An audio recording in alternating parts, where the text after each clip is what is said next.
Have you ever felt like life just keeps knocking you down?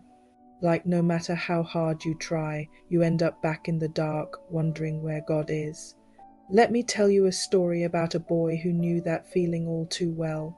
His name was Joseph. Joseph was just a boy when his life was torn apart. He was his father Jacob's favorite, a dreamer who saw visions of greatness.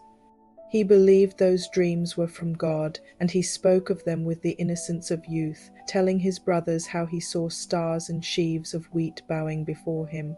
He never imagined how deeply their jealousy would run. One hot day, they took him out to the fields. He thought they just wanted to talk.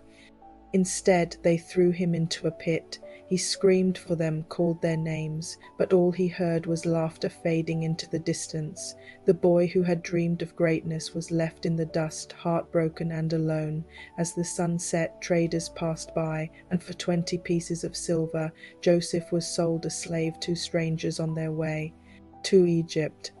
In that moment, he could have cursed God. He could have given up, but he didn't. He just whispered, "You're still with me, aren't you?" And somehow, deep inside, he felt an answer. In Egypt, Joseph worked in the house of a man named Potiphar. Even as a slave, he served faithfully. He gave his best, prayed every night, and little by little, he began to rise. Everything he touched seemed to prosper because God's favor was on him. But his trials weren't over. One day, lies were told about him. Potiphar's wife accused him falsely, and the same hands that had lifted him up threw him down again. Joseph was sent to prison for a crime he never committed.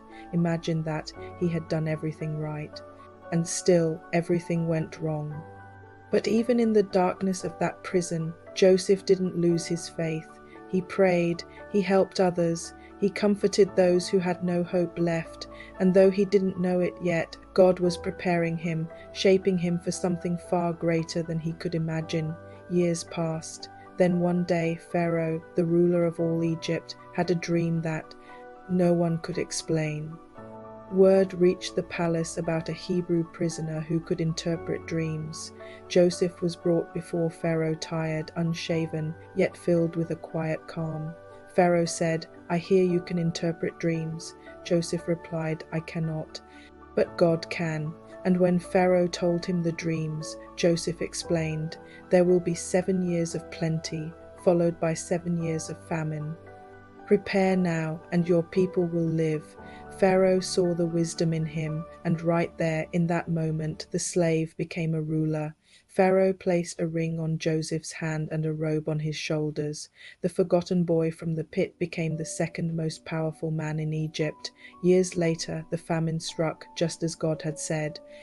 People from every land came to Egypt for food, including Joseph's own brothers. They bowed before him, never recognizing the brother they had betrayed so long ago.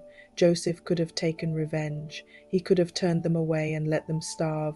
But instead, his eyes filled with tears. He said, "I am Joseph, your brother, the one you sold." They trembled, expecting the worst.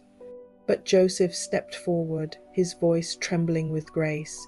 "Do not be afraid. You meant it for evil, but God meant it for good to save many lives."